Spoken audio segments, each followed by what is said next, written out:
It's interesting, the idea of these kind of parallels between writing and cooking. I often use a kind of a culinary metaphor. So as I'm out meeting with people, interviewing them, reading through archives, trying to get hold of documents, I'm always thinking, what's the story that I'm telling here? But when I sit down to actually write, it's usually close to the end, and I have this roadmap in front of me where I've actually arranged everything. I've plugged in all of these in raw form, all the little bits, and everything's roughly where I want it to be. But I say it's like my mise en place. When I'm writing, I want the book to come together, or the piece to come together for the New Yorker with a kind of velocity. I want the sort of creative act itself to just sort of flow through me as quickly as possible. David Fine, introducing me to Patrick Radden Keefe, said, Ruthie, it's clear that you and Patrick have a lot in common. You're going to be good friends. And I think he was right. Growing up, we both remember ending every family meal with planning the next one. In our teens, we devoured the noir books by Raymond Chandler, Dashiell Hammett, and James M. Cain. We both cooked and ate our way through college, and we both have rejection letters from the New Yorker. Patrick became a journalist and an author, and I became a chef. But I still think we share the way we approach our work. In fact, writing a book might be like cooking a meal. I create a menu choosing the ingredients I'm drawn to. In the same way, I think he creates a book by choosing the people he's drawn to, most recently in his just published London Falling, a mysterious death in a gilded city and a family's search for truth. Today, we're here together to talk about all of this: food and family, food and writing, food and stories, a writer and a chef, much in common. And as David said, we are going to be good friends. Thank you for coming. It's so great to be with you. Yeah, so here we are. And how's it going in London? A little overstimulating, and the book's about London. And even though I have lived in this city and I love it and I know it well, I'm not from here. I'm an interloper. And so... I've been 50 years and I'm an interloper. And you're an interloper too. Yeah, exactly. I suppose you always are. But Yeah. But so there was a question for me about how it would go down here. And then it's also a story about a family that's still alive and here and enmeshed in a community. And so there's a question of how's it feeling for them? How are they doing? And the good news is they're doing well. We're all okay. Well, let's get specific on London Falling. It's this story of a family, really, Rochelle and Matthew, and they had two sons. Joe was the older boy, and then Zach. And Zach was born in 2000. He was born with a shock of red hair, and they didn't know where that came from. And I did, the book in some ways sort of starts with that because it has a resonance, right? This idea that your own children can surprise you. The whole book in a way is about how strange it is to be a parent. And sometimes as you watch your child become an adolescent, they start to become someone you may not recognize. And I think in some ways this can be thrilling. There are moments where Justina and I have adolescent boys, and there are moments where some trait will manifest and we'll kind of look at each other and it's like, did that come from you? Did that come from me? No, and it's actually, you realize, no, they're going to be their own person. They're going to write their own story. And in this case, this boy, Zach, grew up in London at a certain time with, the city becoming a destination for a lot of very, very wealthy people. And he came from a family that was actually relatively well off and lived in Maida Vale, a nice neighborhood in London. And it was a very close, loving family. But he felt a sense of inadequacy. He would see the kind of supercars on London streets and some of the luxury real estate and found himself wanting more than his family had. And I think that was quite destabilizing for an adolescent. And eventually what his parents come to discover after his death at 19 is that he had been pretending that he was the son of a Russian oligarch. And so, it's a story about family and adolescence, but also what happens when somebody who's one of the people you love most in the world turns out to be a person you don't really understand. And tell us about the family, how you established that Yeah. trust with them.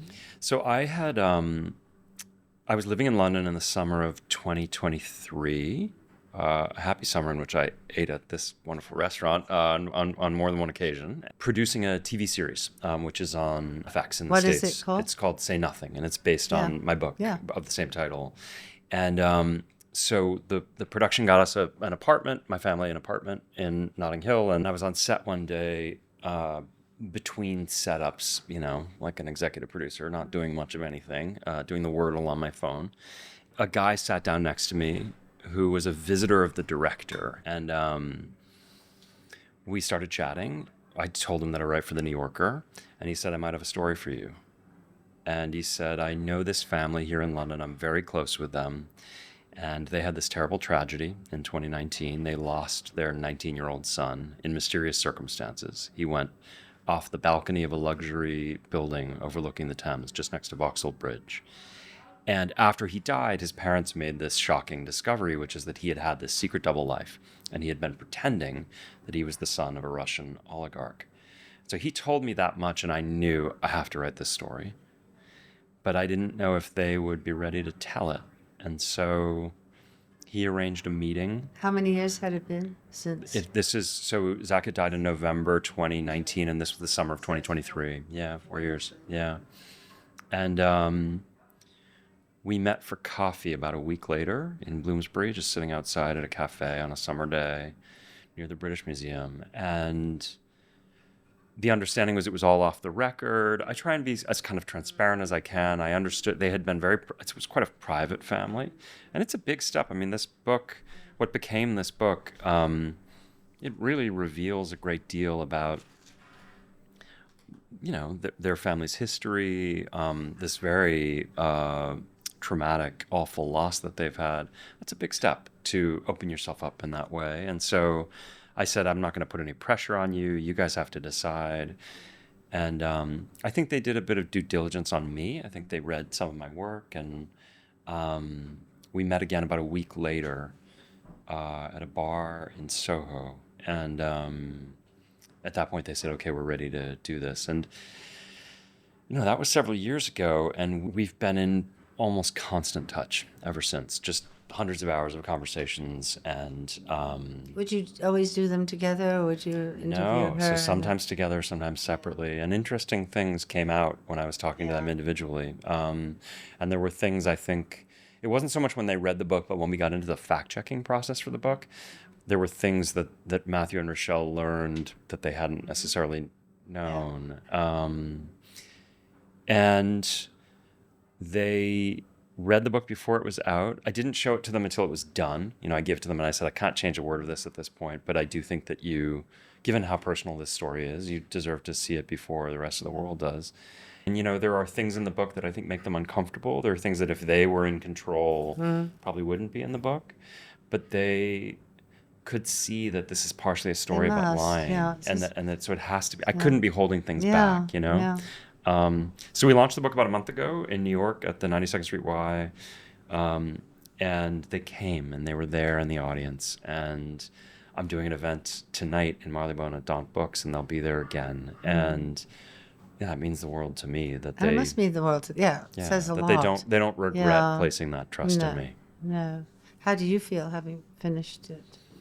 I feel good. You feel good? Yeah, I was nervous, I think, about because I'm so often the outsider. I wrote a book about the Troubles in Northern Ireland, and I'm from the U.S. You never know how people are going to take it when you describe their place, and I try to do the work so that I can speak with a kind of authority, but also I think it's helpful sometimes to be an outsider. I think you have a perspective. You can sort of see things from a slightly different angle. And the reception has been amazingly warm to the book. And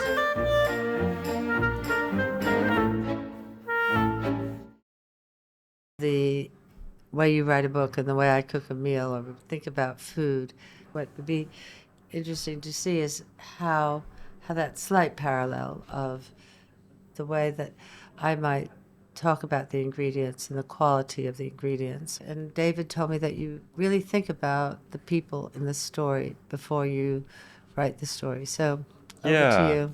I mean, it's interesting, the idea of these kind of parallels between writing and cooking. It's funny because I often, when I talk with, I mean, this gets a little bit kind of technical and into the craft of it, but when I talk to writers and journalists about how you assemble a book or an article, or how I do, I often use a kind of a culinary metaphor, which is that I never sit down to write with a blank page, because I go out into the world. I try and stay curious. I always start conversations with strangers. It's a habit of mine, but a good one, I think, because you never know where an interesting story is going to come from.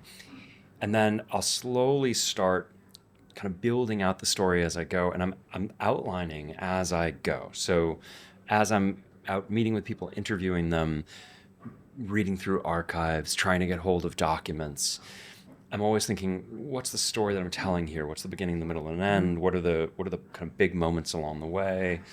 And I have this outline that slowly populates, and the culinary metaphor is coming. But when I sit down to actually write, it's usually close to the end, and I have this roadmap in front of me where I've actually arranged everything. I just haven't written it yet. I've just sort of I've plugged in all of these in raw form, all the little bits, and everything's roughly where I want it to be.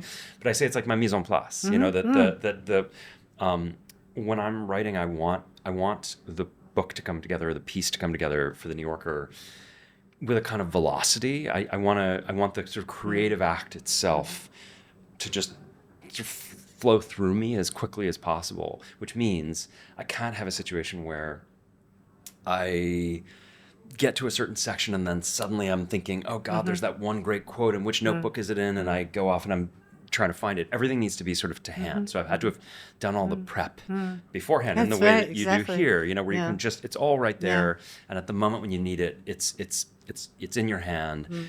And I really think of it that way in terms of the kind of the assembly of a book, the way you would assemble a dish, and what a nightmare it can be if there's some step that you've forgotten in your prep and everything else is there, and it completely takes you out of the flow, and you have to kind of hit pause on the real fun of the thing, which is the alchemy of of producing something beautiful. Well, the rigor of being prepared, you almost can relax while you're making it. Well, and also leave yourself open to anything. To what? To to inspiration. I mean, I don't. It's not that you're. It's not. I guess it's interesting because there's an aspect of both activites that is mechanical. But then there's another side of it that's just kind of pure creative inspiration. And in a kind of strange way, I think you need to do the mechanical stuff in order to kind of put yourself into a position where inspiration can. We've talked about the mise en place. I know that when it's summer, I go to a certain ingredient. When I'm tired, I might go to a certain ingredient. I know there's ingredients like olive oil and salted anchovies and Parmesan cheese that I always must have. Are there ingredients in that level that you think about when you're doing a book? It's almost a reflex more than it's a conscious thought. So I never have a list of ingredients in my mind when I'm going out looking for a story. But what's bizarre is that I've learned to just listen to my own intuition. I try and be I've been doing this 20 years, and I try to really pay attention to my own impulses. And so a lot of the time what it is if you're telling me a story and I feel myself leaning forward, I feel myself wanting to know more, that's usually a good indication that I'm going to have the kind of curiosity and the excitement to pursue this thing, but also that I can make it exciting for a reader. And none of that is like rational or even conscious, really. It's more just that I feel it happening. In retrospect, if you look at the work that I've done, there are these ingredients that come up again and again and again. So it's not that so to give you an example, would you say they family. So it's not a situation where I kind of go out looking for a story that has to do with family, or if you're Yeah. telling me a story that I'm thinking, oh, there's got to be a family angle in here because that's what I do. Yeah. But if you look in retrospect at my book, Say Nothing, about the Yeah. Troubles, it's about a couple of different families in Northern Ireland. If you look at my book about the Sackler family, it's all about 3 generations of this dynasty. And then this book, London Falling, is very much a story of family. And so, and across, New Yorker articles over 20 years, there's often some sense in which when I, when you say that every table has a story, when I meet people and I hear their stories and I hear about them, I'm always very interested in where do they come from? How are they shaped? What's the family context in which they exist? Because I think that tends to illuminate character in interesting ways.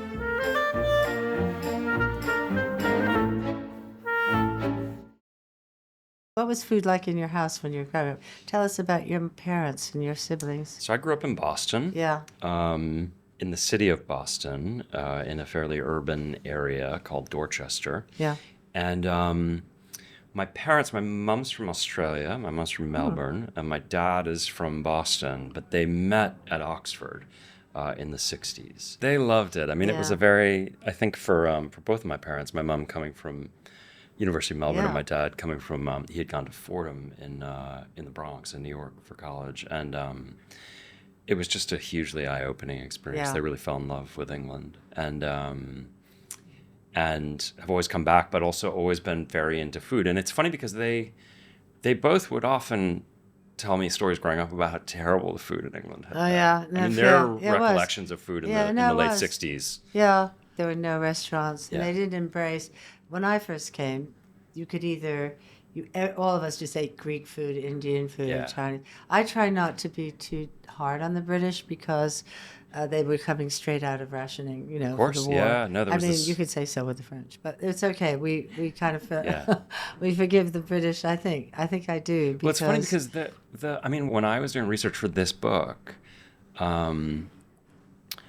one of the things I was doing was sort of looking at the way in which London as a city has transformed over the last 50 years. Because I actually think in some important ways, if you want to understand why this kid, Zach Brettler, died, you sort of have to understand these deeper changes in London. But I was looking at what was happening in the 80s and 90s. And I initially almost had a section about the River Cafe because there are these articles, if you go back, these kind of incredible articles when you first open the restaurant where...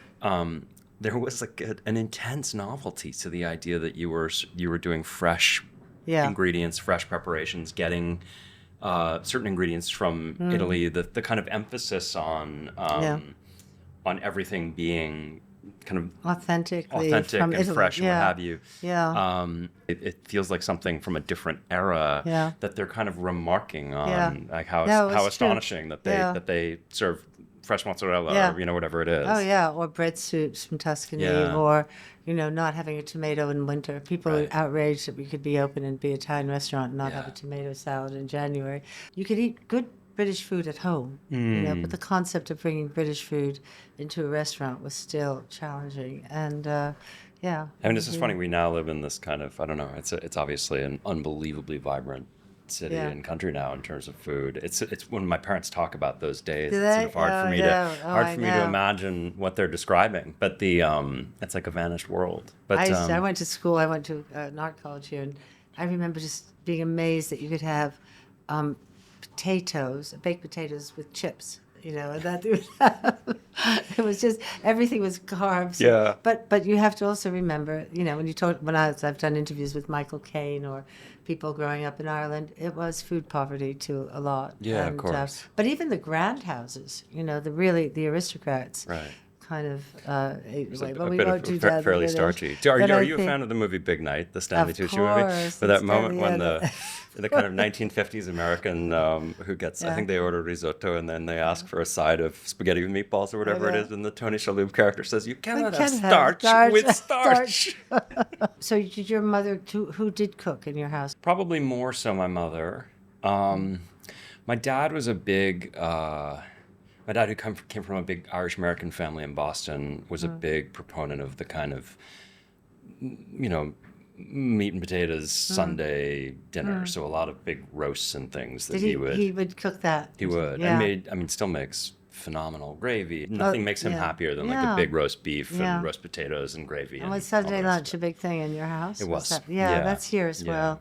And he grew up in Ireland, or did No, he grew up in Boston. In Boston, with that. But with that kind of tradition, and the idea that it's crazy for me to think back to this, but we'd eat at about 2 p.m. on Sundays, and it seems so crazy to say it. My dad would like make this big extravagant meal. My mother as well, and then my dad would put on a jacket and tie. And he changed for that. And sit down. And when I was a kid, I found all this a little tough. Yeah.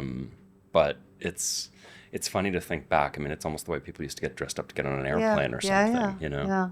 Did you have to be dressed as well as children? No, generally not. I mean, on special occasions we did. Nancy Pelosi, who I interviewed up until the time when she probably went to college, never had a meal without a tablecloth. Is that right? Yeah. Wow. It was just her father was mayor of Baltimore. Yeah. And he was born in Italy, and there was kind of formality that's what to you it. did. Yeah. I think it means a lot. So you grew up, but you did have Sunday lunches, and would you go to school, do your homework, come home, and then all gather for around the table? Or we would gather around the table. When I was young, often my mother, it's so interesting thinking about these things now because this is so different from my life, but I had 2 siblings. My mom would often cook dinner for us early, for us 3 kids. Because she was working during the day. She was working as well. Yeah. But my father would work later, and so we 3 kids would eat, and then my poor mom would often then make a separate dinner for her and my father.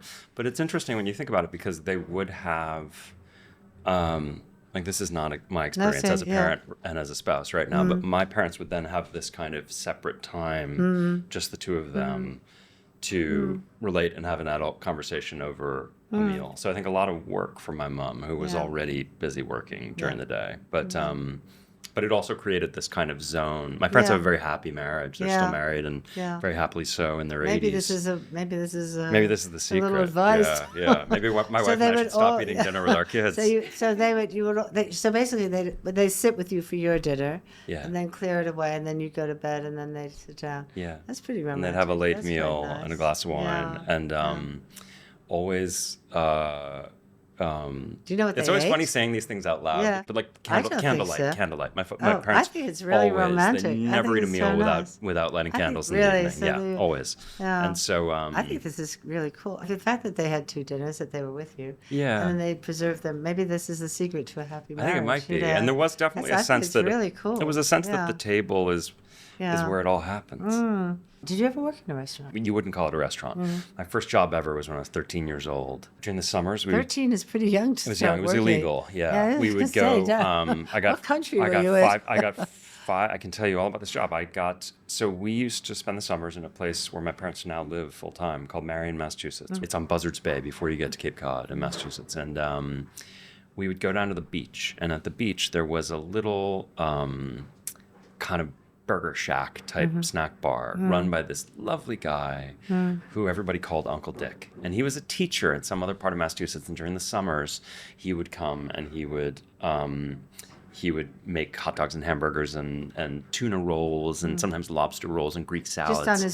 Just on his own. I was a very ardent patron of Uncle Dick's as a kid. Big eater, always into food. And at one point when I was 13, he must have said it to my parents. He said, "What if you came and you worked 2 hours a day during the rush? I'll pay you $5 an hour, and all you can eat." And so I would go in, and I would work basically 5 days a week. So I worked like 10 hours a week, flipping burgers. Yeah. And he was a wonderful avuncular guy. There was a point where he actually told me he had to amend the all-you-can-eat thing because he said I was eating him out of business. Really? And so he said, yeah. He said, That's so good. I was a growing boy. Yeah, it teaches you though, doesn't it? I think when I see it here, I think actually it's a really good place to be in a good restaurant, that you understand how collaborative it is. There's a famous story in my family, a story my kids love, to your point.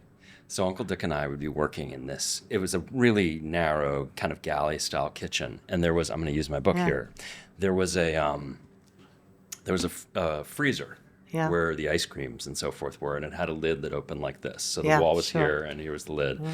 And there was this time where we had to, there's a kind of ballet to it, as you know, in Yeah. a kitchen, especially a It small is. kitchen, It where you're is. kind of, it's a bit like being in a submarine, and you sort of always kind of wending around each other and have to know who's coming around the corner and so forth. And I was not paying attention to the fact that, or I took an order for an Italian ice or some kind of little ice cream that would have been in that freezer.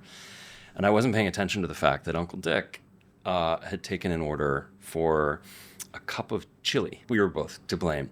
He put the bowl of chili here and then ladled the chili into it, and he rested it down there for a second. And then I went to the other end of the freezer and went like that. And the chili went splat against the wall. And That's funny. it was a disaster. I mean, imagine just a chili explosion. It was like a catapult of chili On top against of this the wall. ice. It's I had to funny. clean up the whole thing. We had to move the freezer. It was, Yeah. I'll never live it down. Well, there you know. And then you have to bring it to the person who was waiting for it. Exactly. Yeah, Yeah, exactly. right. You left this home where food was important, where the family meal was important. It reminded me so much of my family that, you'd finish eating and then my mother would often say, well, what are we going to eat? What are we going to do And next? Yeah, you just feel so full. And then leaving home to go to college was in New York. It was New York. And did you, Columbia. was that an explosion of kind of restaurants Oh, and it eating was. out? Yeah, And tell me yeah. about New York. I mean, I didn't have much college years. money, Yeah. and so there was that side of it. But I cooked a lot in college. My friends, I had this group of kind of boisterous, quite nerdy, but sort of joyous. Like everybody, they all loved Italy, and I was the last of my friends to start learning Italian. But we would go to. I mean, this is in the early days. This was. Mario Batali was opening his first sure, restaurants in New York, sure. so we'd get a Po, and then Yeah, Baba when it opened. yeah. And these were special occasion kind of things. It wasn't something you would do with any regularity. But and the world of like great espresso and really good Thai food, which wasn't a thing in Boston when I was growing up. I had Thai food, but I hadn't. Korean food, all of these kind of cuisines that I discovered Isn't for it the great first the way time. Mamdami now is talking about making New York better with the restaurants, that he's so involved in diversity and in cooking and bringing food into the culture, and the culture of food is and his great. vision of the city Yeah, is, I mean, that's the well, you city that I talked me fell to in it. love with in 1995, as a big cosmopolitan place with, Yeah. and London has that same quality, but I Yeah. mean, the idea that, it's just funny to me because there are obviously, we're talking the morning after an election in this country, and there are some currents in the politics here and in the U.S. where people are really they have a lot of fear of that kind of vision, and to me, this is something to be celebrated. This is right? what we do. Yeah. And you think what immigrants, people from other countries had brought, is to be celebrated. And the richness for sure. of life. Yeah. Yeah. When you started working, would you have working lunches, and kind of did you have to do The that thing about whole being thing? a journalist is that You you. just Oh go- yeah, I mean, I certainly would meet people in the city for interviews and that kind Yeah. of thing. I don't love interviewing Work- people over a meal. Yeah. It's just there's too much going on, and I think people get self-conscious about when I'm interviewing someone. It's funny, you'll hear sometimes from journalists that the best environment in which to interview somebody is in a car, ideally if they're driving, and you sit in the passenger seat, and if you can record it or take notes, they're looking straight ahead, not at you. Yeah. So it's almost like sort of therapy Yeah. where you can't see the therapist. They're ever so slightly distracted by the driving, but not as distracted as they would be if they were eating a meal. Yeah. But I'll do it. I'll interview somebody over lunch, but I prefer not to. Yeah, when I am on the other side of the table, when I'm being interviewed, I don't do it over food.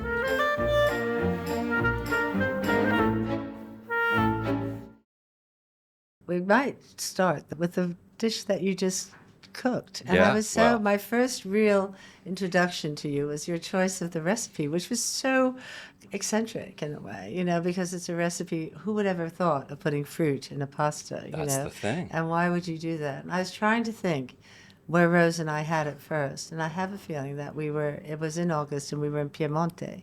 And the figs were in season, the pasta was there. Yeah. And it only has a couple of ingredients. It has the figs, and it has the chili and the cream. And lemon. And lemon. Yeah. So what do you like about this recipe? So it's funny. I was cooking your food long before I ever actually ate here. When my wife and I were first married, I got the book Italian Easy, and we didn't have much money, and I do all the cooking in the house. Justina, my wife, doesn't cook. And so, yeah, exactly. I love meeting a woman that doesn't It's a good cook. policy. I'm all Yeah, for she it. really- And she does- she's sitting here with us. She does bake. She bakes very well. Yeah. And there are many other things that she does do, and things that I don't. I But respect that. Yeah. I respect it. But I do the cooking, and I love cooking. And the brilliance of that book for me was that it's most of the recipes are fairly simple, that there's kind of 5 or 6 kind of core ingredients. There's a lot of overlap in terms of the ingredients, but then they're combined and recombined in all these interesting ways. And my 2 favorite cuisines are Italian food and Thai food. And what I love about Thai food is that in a kind of almost unique way, it's often this balance, this kind of cocktail of sour and spicy and sweet all at the same time. And it's funny because American Thai food is often, it sort of tends too much to the sweet. But if you go to Thailand, they're kind of preserved in tension in this terrific way. And you don't associate those combinations of flavors with Italian food necessarily, but this dish does. It does. You get the kind of fire of the chili, the sweetness of the figs, and then the sourness of the lemon. Do you have the recipe? Would you like to read the recipe? I would. Okay. Okay. So this is tagliatelle with fig and chili, and it's 8 chopped black figs, 2 dried and crumbled chilies, 2 lemons, 50 grams of grated Parmesan, 320 grams of egg tagliatelle, 2 tablespoons of extra virgin olive oil, and 100 milliliters of double cream. And you start by zesting both the lemons and squeezing the juice of one of them. You bring a large pan of salted water to a boil and cook the tagliatelle until al dente. While it's cooking, this dish comes together very quickly. You heat a frying pan, add olive oil, and when the olive oil is smoking, very important, the olive oil needs to be very hot, you add the figs in a single layer, turning immediately to caramelize. Season and add the chilies. Now, I would just pause and say, I just had the incredible experience of watching this dish that I've made so many times be prepared here. Yeah. What did you notice? Cook the figs. I cut the figs a little thicker and I cook them a little longer. Yeah, So that they really caramelize and get kind of a crust. And they also sort of absorb the chili. So you get this sort of interesting I would too, texture. because I always think that when you do a pasta or risotto, you want it to slightly melt into it. Yes. Don't you? Yeah, which Okay, well, very good. much happens here. See, It but takes that's on what an almost happens in the jammy River Cafe. quality. You have a different chef making a pasta. They put their No, but that's the fun of it. interpretation Well, to I'm going to get there's another twist to this story. Okay. So you season, you add the chilies to these figs, drain the pasta, stir the lemon zest and the juice into the cream, and mix it into the tagliatelle. So you're bringing in the zest and the juice, and then the cream as well, and sort of folding the pasta into it. Add the figs and serve with Parmesan. Here today, they added basil, which was an interesting twist, and not finely chopped basil, but big basil leaves. I think basil is. I think it's really good with figs. We make a fig salad in the summer, which is that's a fruit. I think it does kind of mix with and it's also very often you have the hot basil in the really the heat of the months. Yeah. And then you have the figs. We always take a house in Tuscany in the summer, in August, and the big discussion will be, will there be figs? Will the figs be ripe enough? We have a fig tree right outside our house. Amazing. And, we're always, it gives a bit of tension to the month. That, and then sometimes we have the wild mushrooms a bit earlier. Fantastic. So I always say, when also in talking to artists and writers, in terms of just eating during your, do you have a routine? Interesting. Do you try to start at a certain time, break for food, or do you skip lunch? How is yours? Sometimes I do. A lot of my work is weeks go by, months go by when I'm not writing, because what I'm doing is I'm out in the world doing research, calling people, having meetings, doing reporting. That's actually most of the work. And then the writing happens quite quickly. It's very intense. And I will spend long days writing. I wake up in the morning, I have a lot of espresso. I drink a ton of espresso. That's another thing we have in common, because I read It's that the and me best, too. yeah. Why wouldn't you? Yeah, exactly. In the morning, I'll like to kind of write on an empty stomach, just feeling that Do kind you? of, Okay. slightly jangly, espresso-fueled, and kind of get that velocity going. A big chunk of this book, I got a wonderful residency in Barcelona Oh, did you? for 9 weeks, and I wrote much of this book, probably about half the manuscript there, and I had a great routine. I would wake up in the morning, drink sort of one espresso after another, and just write until about 2 or 3 p.m. And then I would go out and get a sandwich and come back and revise a bit, and then I'd go out for some tapas in the evening. And Around 10 or 11 at night. That's great. Isn't that Yeah. great? It sounds rather like when I had to live in Mexico City for 4 months, and because my husband had an accident there, and that routine, I love that way of eating, which is you eat nothing, or sometimes you have breakfast around 11, and then you have lunch there at about 4 or 5. And then you have an apple for dinner, or Yeah. else you go out very, very late, And I loved that kind of way the day kind of Yeah, it's a different wanted- kind of rather inflection than, yeah, point, I right? liked it Yeah, very much. yeah. It's funny because I think of that as I for years have done, for a variety of reasons, have done some version of Dry January, and the thing that is always destabilizing for me about it is that not having a point at about 7 p.m. when I have a glass of white wine, Yeah. it feels as though there's a little bit of the architecture of the day. Like I like food and drink as these kinds of, and espresso is the same way, as these sort of signposts of where you are. Where you are, And yeah. and so you remove the glass Yeah. of wine at 7 p.m. And and I then have the where- sense of, what well, kind of, am I really done with work? What's the, Yeah. What was the food like in Barcelona? Amazing. Yeah, tell me Amazing. about it. Oh, it was so great.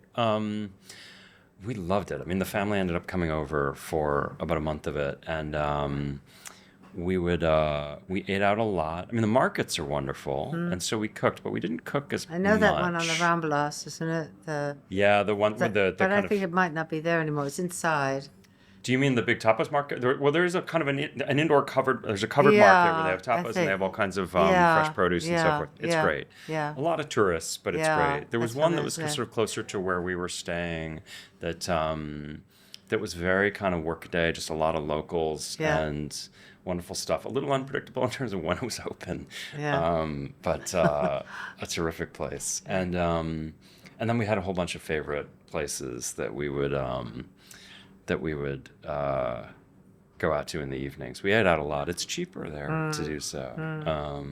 And I suppose my last question to you, Patrick, if you seek comfort, is there a food that you might reach for or go to? My parents make a mean spaghetti bolognese. Oh, yes, I And- know. And Yeah. they cook it and cook it and cook it. It's a very, very kind of intense, slow cooking. Can you smell it in the house? You can smell it in the said something. house, yeah. And there's in a way, it's more Italian than the American spaghetti bolognese you have. To me, often is kind of quite saucy and soupy, and whereas the great bologneses in Italy have this kind of concentration of flavor, and that's the way they do it. And I cook it that way too. And Do you cook it makes the me way very- they cook it? I do. Did you yeah, change it at yeah. all? I mean, I tweaked it. They were always just straight beef, Yeah. and I will often do beef and veal and pork. Okay. I'll even occasionally, heretically, sometimes throw in a little lamb. I mean, there's all kinds of different things that I've tried. But it's the kind of duration of the cooking and the concentration of the Yeah. flavor that I think That is you need. continuous. Yeah. Okay. Thank you very much. Thank you. This is such fun. Ruthie's Table 4 was produced by Alex Bell, Robbie Hamilton, and Zad Rogers, with Andrew Sang and Bella Cellini. This has been an Atomised production for iHeart Media.